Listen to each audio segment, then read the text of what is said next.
Bonjour à tous, ici le Rav David Forman et bienvenue dans la parashat Vayishlach. La semaine dernière, nous avons vu ensemble ce que nos sages ont dit à propos des larmes de Yaakov lorsqu'il a rencontré Rachel pour la première fois. Vaïssa et kolo vayefk. Il éleva la voix et il pleura. Nos sages relient ceci au dernier Vaïssa et kolo vayefk de la Torah, celui de Esav, le frère de Yaakov.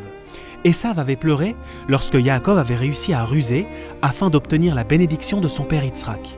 Chazal, nos sages, laissent entendre que ces deux histoires sont liées. Ils nous disent que les premiers pleurs ont généré d'autres pleurs, que quelque part Yaakov avait compris dès qu'il a vu Rachel qu'elle ne serait jamais complètement à lui. Ils ne seront pas enterrés ensemble selon une explication. Il n'avait pas d'argent pour se marier avec elle selon une autre explication. Et c'est ce qui a permis à son beau-père, Lavan, de le ruser et de mettre Léa à la place de Rachel sous la choupa. Le Vaïssa et kolo vayefk d'Esav, ces pleurs-là, d'une certaine manière, en sont la cause.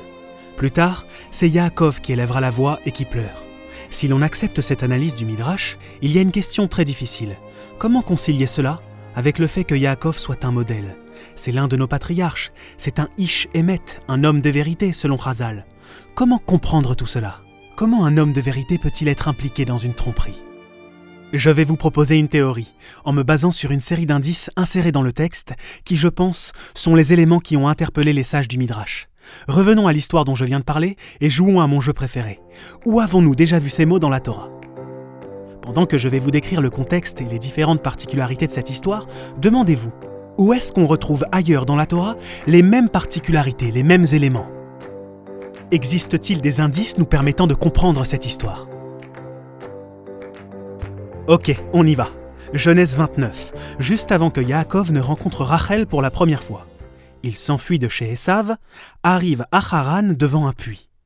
Veine sham shlosha edretsom rovetsim alea. Et là, il y avait 3 troupeaux de moutons couchés autour du puits. Voici donc notre premier élément. Dans quelle autre histoire de la Bible retrouve-t-on 3 troupeaux de moutons ? Regardons la suite. Deuxième élément. Yaakov rencontre les bergers de ces 3 troupeaux de moutons et leur demande « Achai me'aïn mes frères, d'où êtes-vous » Il veut connaître l'identité de ces bergers. Et bizarrement, alors qu'il ne les a jamais vus, il les appelle « mes frères ». Continuons. Troisième élément. Odenu medaber imam, verachel ba'a imatson.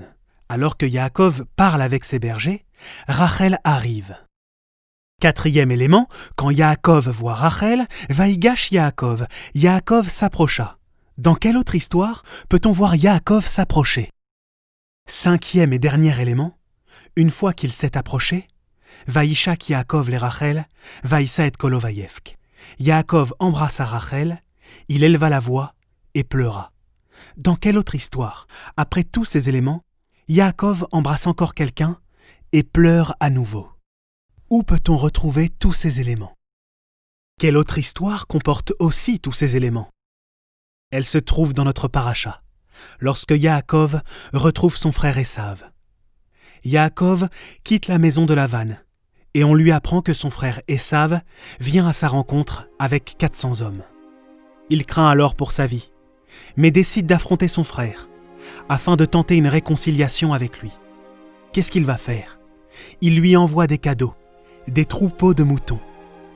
Chapitre 32, verset 20. Vayetsav gam et hasheni, gam et hashleshi. Il y a 3 groupes de moutons. Yaakov se place alors derrière le troupeau. Ensuite, il y a sa famille. Et en dernier, il y a Rachel. Esav voit les troupeaux en premier.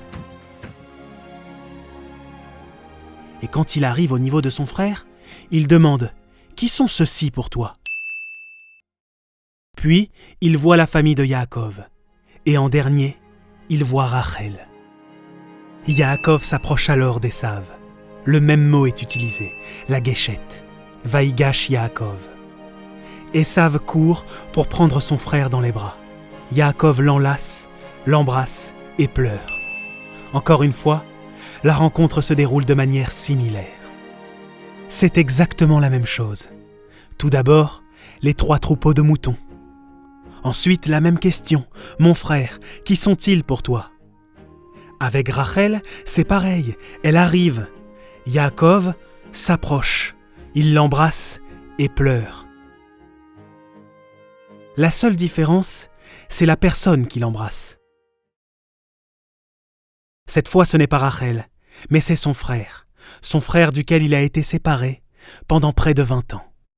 Revenons à présent à ce que nos sages disent au sujet des pleurs de Yaakov lorsqu'il voit Rachel.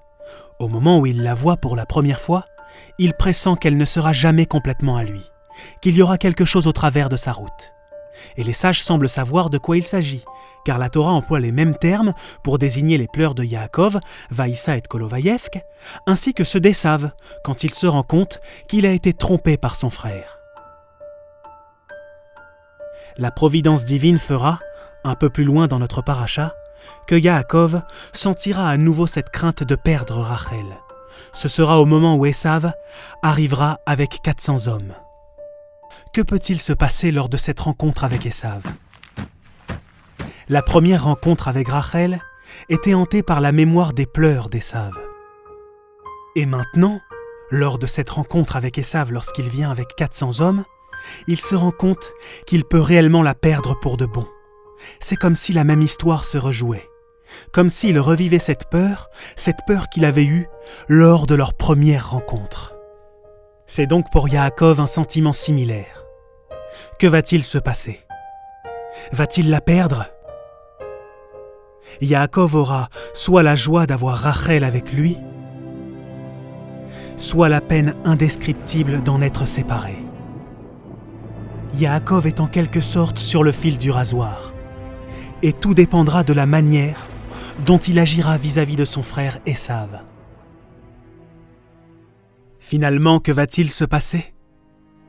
Il le prend dans ses bras, ils s'embrassent et ils pleurent tous les deux. Dans cet instant de réconciliation, il n'y a plus de tromperie.